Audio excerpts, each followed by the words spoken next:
Hello everyone. आज इस बारिश के मौसम में हम आग की बात करते हैं, क्योंकि आज हमारा टॉपिक क्या है, आग या फायर। देखिए, पुरातत्व काल में क्या हुआ था, आदि मानव थे, वो पत्थरों को टकराकर चिंगारी से आग उत्पन्न करते थे, उससे ही खाना पकाते थे और उससे ही जैसे शेर जैसे जानवरों से अपनी रक्षा के लिए उपयोग करते थे। तो आग की खोज कब हुई? नवपाषाण काल में। यह जीके का क्वेश्चन है, पर मैं आपको बता दे रहा हूँ आग की खोज कब हुई थी। आग या फायर की खोज कब हुई? नवपाषाण काल।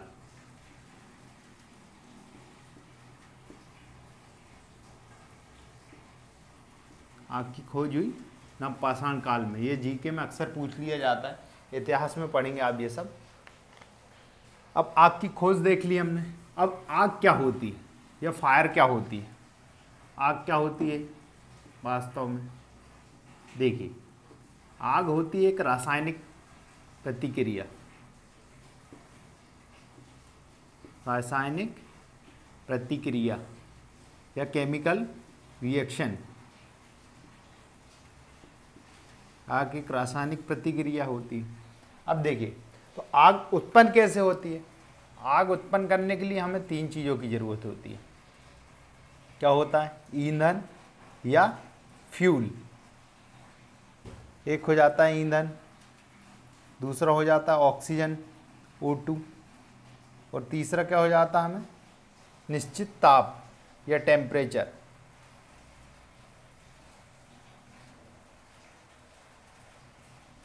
इन तीनों की आवश्यकता होती है।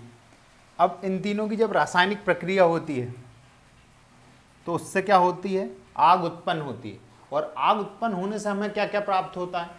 आग उत्पन्न होने से हमें रोशनी मिलती है, गर्मी मिलती है और गैसेस मिलती है। तो इसे हम क्या कहते हैं? आग कहते हैं। आग क्या है? एक रासायनिक प्रतिक्रिया है जो किन किन चीज़ों की प्रतिक्रिया से बनती है? ईंधन, ऑक्सीजन और एक निश्चित ताप। तो अब देखिए, एक क्या होता है? ट्राइंगल ऑफ फायर, जिसे ट्राइंगल ऑफ फायर कहा जाता है।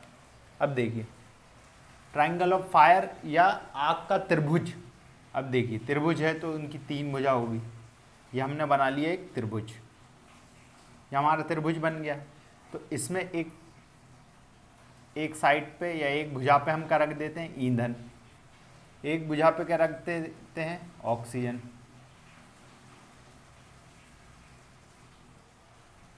एक भुजा पे क्या हो जाता है? ऑक्सीजन। और एक भुजा पे निश्चित ताप। भुजा पे क्या हो गया? निश्चित ताप। अब देखिए, अब ये तीनों को ही मिलाकर क्या बन रही थी? हमारी आग बन रही थी। तो इसे क्या बोला जाता है? जिसमें क्या होता है? हमारी आग उत्पन्न हो जाती है, ये आग बन गई। अब देखिए, जिसमें क्या रहता है? ईंधन, ऑक्सीजन और एक निश्चित ताप। इन तीनों की रासायनिक प्रतिक्रिया से क्या बनती है? आग बनती है। अब देखिए, यह पुरानी थ्योरी थी, यह पुराना सिद्धांत दिया गया था। अब आजकल नवीन इस आविष्कारों के माध्यम से हमें पता लगा है कि देखिए, अब ये तीनों तो होते ही हैं, लेकिन एक लगातार प्रतिक्रिया भी जरूरी है। जैसे कि बहुत सारी जगह, अब आपके पास लकड़ी है, एक निश्चित ताप है, लकड़ी ईंधन हो गया, निश्चित ताप हो गया और ऑक्सीजन रहती है अपने वातावरण में, पर फिर भी उसमें क्या होता है? कई बार आग उत्पन्न नहीं होती, तो उसके लिए एक लगातार प्रतिक्रिया की भी आवश्यकता होती है। तो अब क्या सिद्धांत दिया? आग का चतुर्भुज। तो चतुर्भुज है, मतलब उसकी चार भुजाएं होंगी। त्रिभुज मतलब तीन भुजा वाला। अब देखो, चतुर्भुज बना लेते हैं अपन एक। ये बन गया हमारा एक चतुर्भुज। तो इसमें क्या रख दिया हमने? ईंधन, इधर रख देते हैं O2 ऑक्सीजन, इधर क्या रख देते हैं? हमारा निश्चित ताप या टेम्परेचर। ईंधन मीन्स फ्यूल। अब क्या? लगातार प्रक्रिया, लगातार प्रतिक्रिया या कंटिन्यूअस रिएक्शन। लगातार प्रतिक्रिया। अब देखिए, ये इसको कैसे समझा जा सकता है, अभी जैसे मैंने आपको समझाया था कि इन तीनों के साथ साथ क्या लगातार प्रतिक्रिया भी आवश्यक है, तो उससे हमारी आग उत्पन्न होती है। तो ये एक नवीन सिद्धांत है, इसको मान्य माना जाता है। चतुर्भुज सिद्धांत, आग का चतुर्भुज। अब देखिए, अब हमने यह पढ़ लिया कि आग की खोज कैसे हुई, आग क्या है और आग के सिद्धांत। अब देखिए, अब हम पढ़ेंगे उसके प्रकार कि आग कितने प्रकार की होती है, और इनको इस आधार पर बांटा गया है ताकि हम उसे बुझाने में हमें सहायता प्राप्त हो। अब देखिए, आग को कितने प्रकार में बांटा गया है, class A, class B, class C, class D, class E और क्लास एफ या के। वो सेम चीज़ होती है, एफ या के। कहीं कहीं एफ लिख दिया जाता है, कहीं कहीं के लिख दिया जाता है। अभी आपको समझ में आ जाएगा कि के क्यों लिखा जाता है। अब देखिए, सबसे पहले हम लेते हैं किसको, एक क्लास फायर। एक क्लास फायर का सिंबल क्या होता है, ये दिख रहा होगा आपको, लकड़ियाँ हैं, ये लकड़ियाँ रखी हुई हैं और इसमें से आग की लपटें निकलती हुई, ये सिंबल है। ये सिंबल भी पढ़ना बहुत जरूरी है, क्योंकि आपको ये सिंबल दे दिया जाएगा और ऑप्शन दे दिए जाएंगे ए, बी, सी और डी कि ये किस क्लास का फायर है। और आपको ऑप्शन क्या चूज करना है, ए। तो ये किस क्लास का फायर हो गया, ए। ऐसी कोई भी सिंबल आ सकता है, इसलिए आपको ये सिंबल दिखाया गया। अब देखिए, इसमें रिस्क या मटेरियल क्या होता है। अब ए, क्लास ए फायर क्या होता है, ये क्लास आ श्रेणी की आग क्या होती है। अब देखिए, आ श्रेणी की आग, इसमें क्या होता है, उन पदार्थों को, मतलब उन ठोस पदार्थों में आग लगती है। जैसे ठोस पदार्थों का जलना एक क्लास फायर में आता है। ठोस पदार्थ अब क्या क्या हो जाएंगे, हमारे कपड़े भी आते हैं, लकड़ी भी आती है, प्लास्टिक भी आता है, जितने भी ठोस हैं जो आसानी से जल जाते हैं। अब ठोस धातुएं भी हैं, पर धातुओं को इसमें नहीं लिया जाता, क्योंकि उसके लिए एक स्पेसिफिक टेम्परेचर, मतलब जो नॉर्मल ठोस जल जाते हैं उससे अधिक टेम्परेचर में कोई भी धातुएं जलती हैं। तो उसके लिए हमने क्या करा गया है, उसके लिए एक स्पेशल क्लास बनाई गई, हम वो आगे पढ़ेंगे। अब देखिए, ये हमने पकड़ लिया, एक क्लास फायर में कौन सी वस्तुएं जलती हैं, सॉलिड या ठोस पदार्थ जलते हैं। अब बी क्लास में फ्लेमेबल लिक्विड्स, मतलब ज्वलनशील द्रव जलते हैं। अब जैसे पेट्रोल, डीजल, ऑयल, जो आसानी से आग पकड़ लेते हैं, इनको किस में रखा गया है, बी क्लास फायर में। और इसका सिंबल क्या बना है, ये एक बॉटल है जो मैक्सिमम पेट्रोल या डीजल के लिए, जैसे पुराने ज़माने में मिट्टी के तेल लेने जाया करते थे तो उसके लिए इस तरह की बॉटल का उपयोग किया जाता है। अब देखिए, उसमें भी लपटें निकलती हुई, क्योंकि उसमें आग लगना, तो ये इसका सिंबल है। तो ये हो गया हमारा बी क्लास फायर। अब आते हैं हम सी क्लास फायर पे। अब सी क्लास फायर का सिंबल क्या दिया गया है, ये एक बर्नर है, गैस का बर्नर, और इससे ये गैस का बर्नर जल रहा है और उससे आग की लपटें निकल रही, मतलब उससे आग लगना।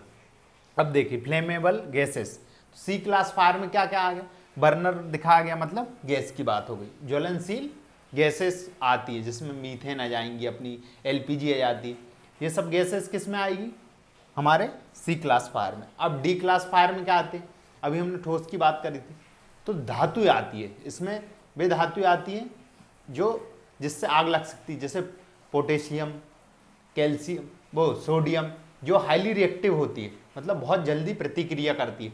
इसलिए सोडियम को मिट्टी के तेल में रखा जाता है, अगर उसको नॉर्मली ओपन रख दिया जाएगा तो ऑक्सीजन से प्रतिक्रिया करके जल जाएगी। तो क्लास डी में क्या आता है, हमारे डी क्लास फायर में आता है मेटल्स, जो ज्वलनशील मेटल, मतलब ज्वलनशील धातुएं। अब क्या आती है क्लास ई फायर। क्लास ई फायर में किसको गया है, अब देखिए, इसका सिंबल बना है जिगजैग टाइप का, ये किसका सिंबल है, अक्सर हम इसको देखते हैं इलेक्ट्रिसिटी में। तो जो भी इलेक्ट्रिकल या विद्युतीय आग होती है, इलेक्ट्रिकल फायर या विद्युत, जैसे शॉर्ट सर्किट से, ये जनरेटर गर्म होने से, इन सब से, गर्म होने से नहीं, या जनरेटर से आग लग जाना, तो ये किस में आएगी, इलेक्ट्रिकल फायर्स में आएंगी। अब उसके बाद आते हैं हम क्लास एफ या के। क्लास एफ या के फायर को, अब देखिए पहले सिंबल देख लेते हैं। इसमें क्या, एक पेन दिखाया गया है जिसमें से आग निकल रही, मतलब एक बर्तन है जिसमें आग लगी हुई। तो ये किसकी, मतलब अब ये बर्तन कहाँ उपयोग होता है, किचन में, तो ये किसकी आग है, किचन की आग। तो इसलिए के का यूज कर लिया जाता है कहीं कहीं, और अगर नॉर्मली ABCD देखा जाए तो एफ आएगा।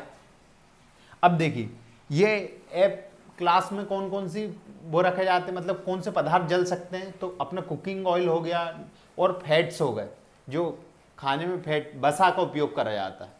कुकिंग ऑयल जो खाने का तेल। अब देखिए, अब हमने ये पढ़ लिए कि किस क्लास में किस तरह के पदार्थ जलते हैं और उनके सिंबल देख ली। अब देखेंगे अपन मेथड, आग बुझाने की मेथड। तो सबसे पहले देखते हैं हम क्या होता है, जो हमारा फायर एक्सटिंग्विशर होता है या अग्निशामक, जिससे आपने देखे होंगे, कोई भी हॉस्पिटल में देखे होंगे, बिजली घर के किचन में भी आप लगाते हैं छोटा, या कोई भी सरकारी संस्थान में आपने देखा होगा। मैक्सिमम लोग अब तो घर में भी यूज़ करते हैं और करना भी चाहिए, क्योंकि फायर एक्सटिंग्विशर बहुत ज़रूरी चीज़ है। अब देखिए, अब क्या होता है फायर एक्सटिंग्विशर या अग्निशामक, इसके 3 सिद्धांत पे काम करता है। हमने क्या पढ़ा था, एक त्रिभुज पढ़ा था, अभी त्रिभुज पढ़ा था, आग का त्रिभुज। इसमें क्या था, एक और था ईंधन, एक और क्या था, ऑक्सीजन,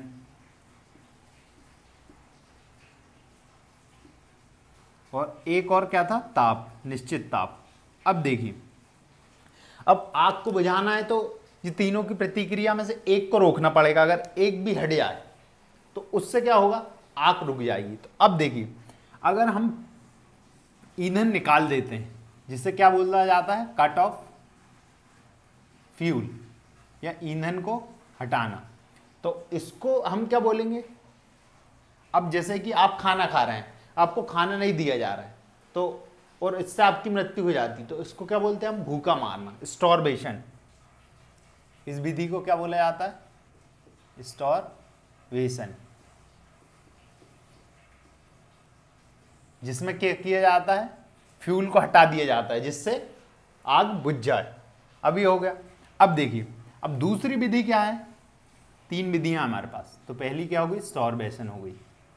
अब दूसरी क्या है, अब आग को बुझाना है, तो एक पहले हम ईंधन हटा सकते हैं, दूसरा हम ऑक्सीजन हटा सकते हैं, तीसरा ताप हटा सकते हैं। 3 चीजें हैं।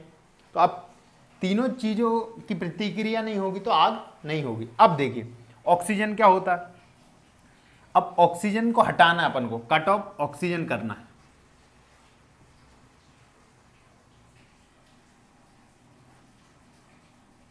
देखिए, अब क्या होता है, जैसे गैस सिलेंडर में आग लग जाती है, तो जैसे बहुत सारी महिलाओं को ट्रेनिंग दी जाती है कि जब भी सिलेंडर में आग लग जाए तो उसमें क्या करो, आप गीला टॉवल को गीला करो और लपेट दो। तो उसमें क्या होता है, टॉवल गीला करने के लपेटने से क्यों क्या हो जाता है, जिससे कि आग बुझ जाती है। उससे क्या होता है, टॉवल गीला हो जाता है तो उसमें कोई भी एयर नहीं जा पाती है अंदर, और जब हम टॉवल लपेट देते हैं तो जो अंदर की आग जल रही है, अगर वो आग को ऑक्सीजन नहीं मिलेगी तो वो आगे नहीं बढ़ पाएगी, तो वो आग बुझ जाती है। तो ये क्या हो गया, कट ऑफ ऑक्सीजन। और इससे क्या बोला जाता है, स्मूदरिंग।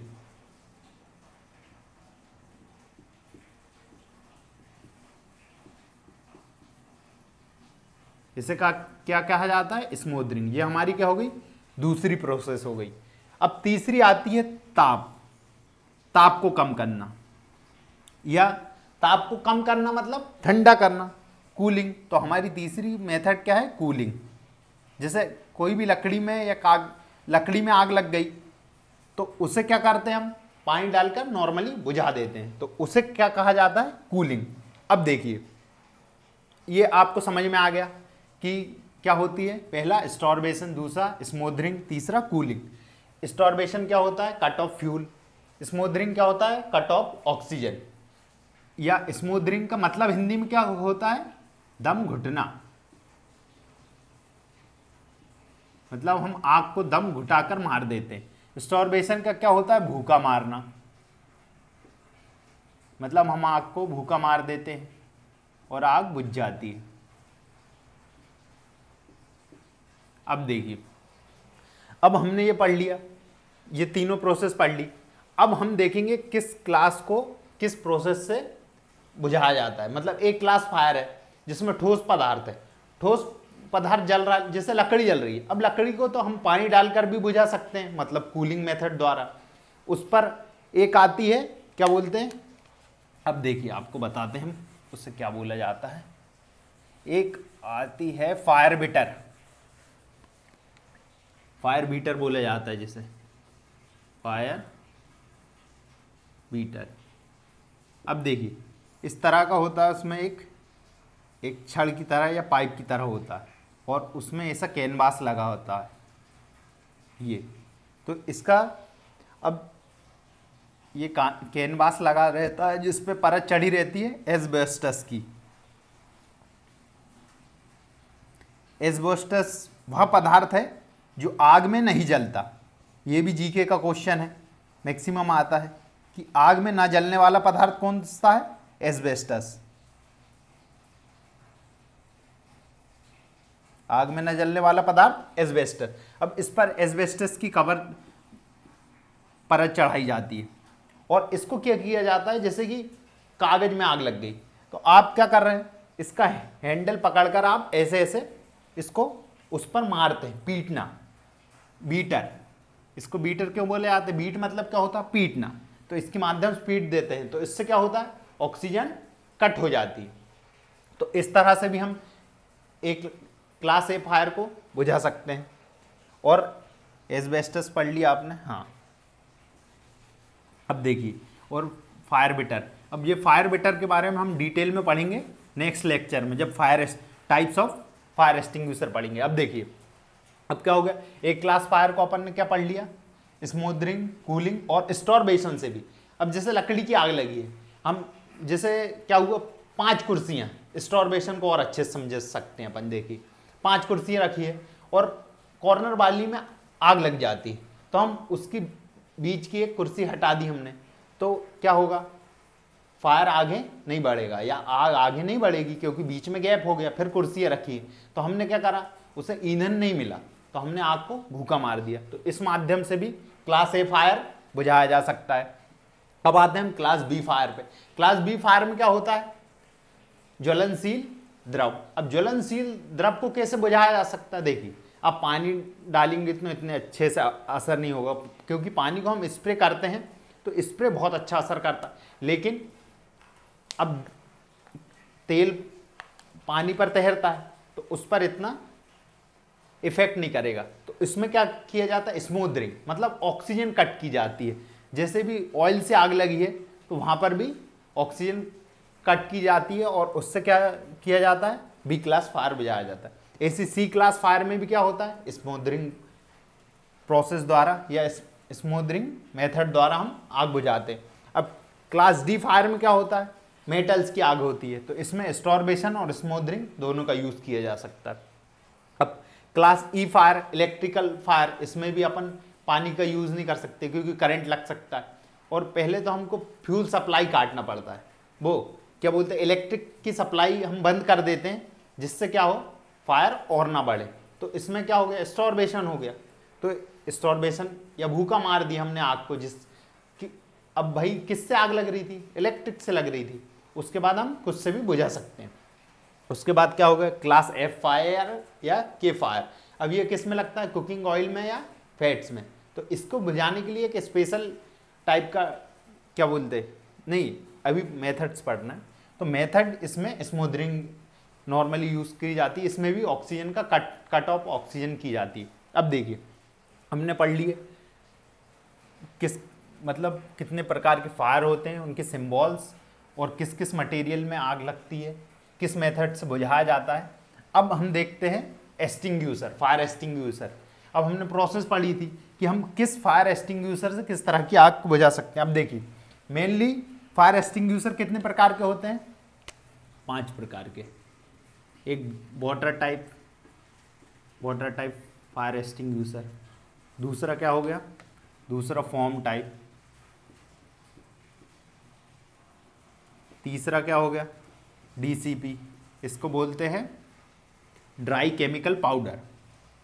चौथा क्या हो गया, CO2 carbon dioxide type fire extinguisher. पांचवा क्या हो गया, wait chemical.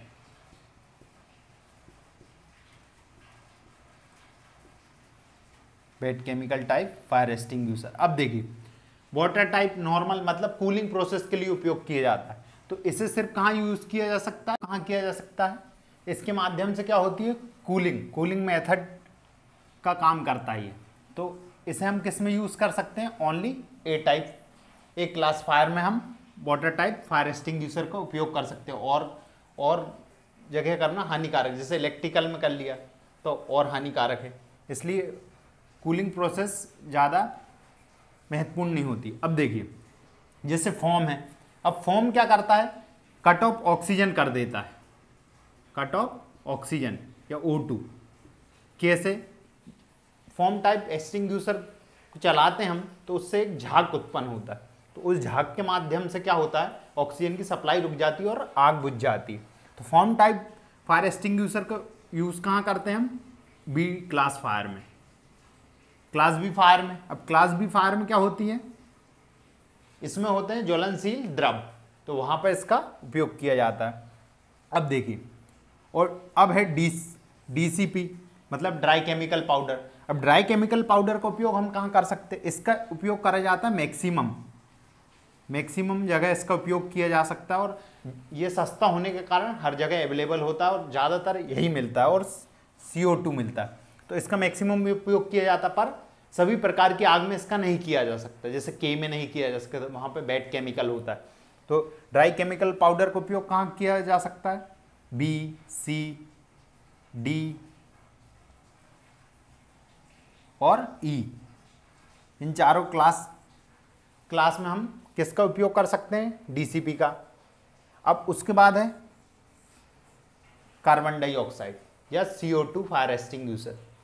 CO2 fire extinguisher का उपयोग हम कहाँ कहाँ कर सकते हैं, इसका उपयोग कर सकते हैं हम, देखिए इलेक्ट्रिक फायर के लिए मेनली, और DCP का हम इलेक्ट्रिक फायर में करते हैं तो वो कहाँ तक कर सकते हैं हम, 1000 वॉट तक, जहाँ पे इलेक्ट्रिक की पावर कितनी हो, 1000 वॉट, उससे अधिक पर हम DCP का प्रयोग नहीं कर सकते। तो वहाँ पे किसका प्रयोग करते हैं हम, इलेक्ट्रिक फायर, वो CO2 फायर एक्सटिंग्विशर का उपयोग कहाँ करते हैं, इलेक्ट्रिक फायर में या E क्लास फायर में। अब उसके बाद बैड केमिकल का उपयोग हम कहाँ कहाँ कर सकते हैं, या तो A क्लास में कर सकते हैं, क्योंकि A में तो सबका ही कर सकते हैं। नॉर्मल जैसे लकड़ी का जलना है तो कोई भी फायर एक्सटिंग्विशर से बुझाएंगे तो आसानी से बुझ जाएगा। अब बैड केमिकल का A में कर सकते हैं और हम K में कर सकते हैं, तो ये हमारे फायर एक्सटिंग्विशर हो गए। अब देखिए इसी प्रकार यहाँ पर भी समझ लेते हैं, जैसे क्लास A फायर में क्या हुआ, water, foam, CO2, DCP, bad chemical, पांचों प्रकार के फायर एक्सटिंग्विशर को हमने उपयोग कर लिया।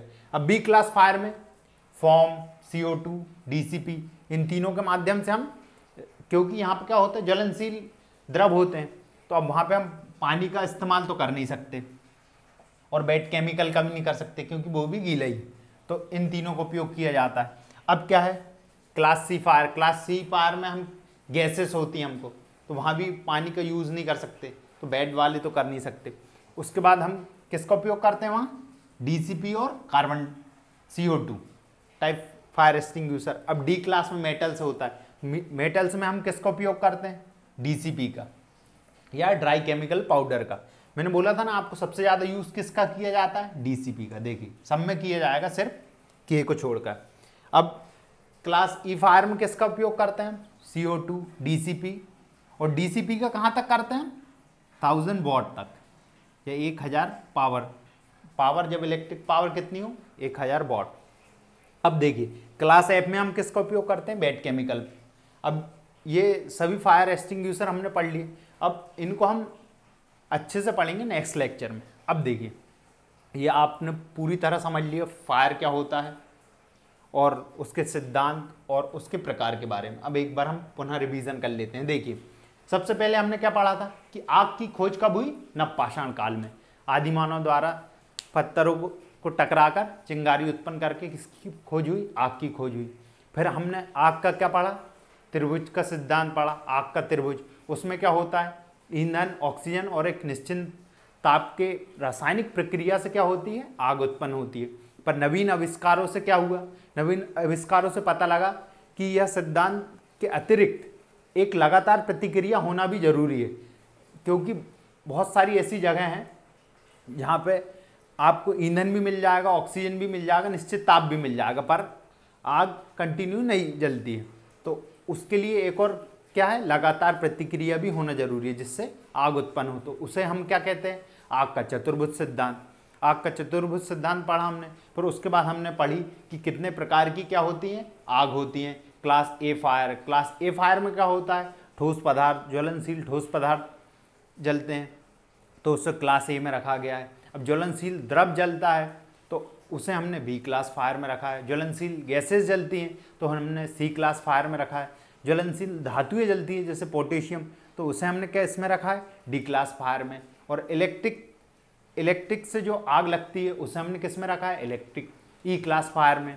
और जो किचन में या कुकिंग ऑयल और फैट्स जलते हैं उन्हें हमने किस में रखा है, एफ क्लास या के क्लास फायर में। और इनके सिंबल को जाना हमने कि जलती हुई लकड़ियाँ, उसकी लकड़ियाँ रखी हुई हैं और जल रही हैं। ये बॉटल है जिससे आग निकल रही है, ये बर्नर है सी टाइप के लिए, ये बियरिंग है जिससे आग की लपटें निकल रही है, जिगजैग का साइन है जिससे इलेक्ट्रिक के लिए, और एक पेन है जिसमें आग लगी हुई है, ये किसके लिए, केक। ये आपको ये बहुत ध्यान रखना बहुत ज़रूरी है। आपको प्रोसेस भी पूछ सकते हैं, जैसे आपको पूछ लिया कि अब क्या बोलते हैं, गैसेस की आग को बुझाने के लिए कौन सा फायर एक्सटिंग्विशर यूज़ किया जा सकता है, तो अब आपके सामने क्या लिखा है, डीसीपी या CO2। अब डी क्लास फायर के लिए कौन सा, ऐसा भी पूछ लिया। देखिए अभी गैसेस पूछा था, अब गैसेस है, हम गैसेस को ही ले लेते। तो अब सी क्लास फायर को बुझाने के लिए तो ये दोनों ऑप्शन में होंगे, इन दोनों में से एक कुछ ना कुछ होगा, तो आप वो टिक कर देंगे। या किस प्रोसेस का यूज़ किया जा सकता है, तो हमने अब देखते हैं हम, कूलिंग, स्टोरबेशन और स्मोदरिंग। अब कूलिंग क्या होती है, ठंडा करना। अब कूलिंग से हम ताप कम करके आग को बुझा सकते हैं। स्टोरबेशन क्या होता है, भूखा मारना। इसमें हम क्या करेंगे, फ्यूल की सप्लाई को कट कर देंगे जिसके माध्यम से क्या होगा, आग बुझ जाएगी। और तीसरी प्रोसेस क्या है हमारी, स्मोदरिंग, जिसमें दम घुटना है, जिसका मतलब क्या होता है, दम घुटना। तो इसमें हम क्या करेंगे, ऑक्सीजन की सप्लाई रोक देंगे जिससे क्या होगा, आग बुझ जाएगी। ये 3 प्रकार की प्रोसेस भी पढ़ी हमने। ये प्रोसेस भी जाती हैं कि इनमें से कौन सी प्रोसेस नहीं है, तीनों के नाम दे देंगे और ऐसा लिख देंगे तीनों, या ये तीनों ABC तीनों, तो आपको तीनों का ऑप्शन लगाना है। ये भी क्वेश्चन पूछा जा सकता है आपसे। तो इस प्रकार हमने आज क्या पढ़ा, आग के बारे में पढ़ा, उसके प्रकार के बारे में पढ़ा, और आग को बुझाने के सिद्धांतों के बारे में पढ़ा, और उससे संबंधित फायर एक्सटिंग्विशर के बारे में पढ़ा या अग्निशामक के बारे में पढ़ा। आशा करता हूँ आपको ये क्लास समझ में आया होगा। ओके, थैंक यू, धन्यवाद।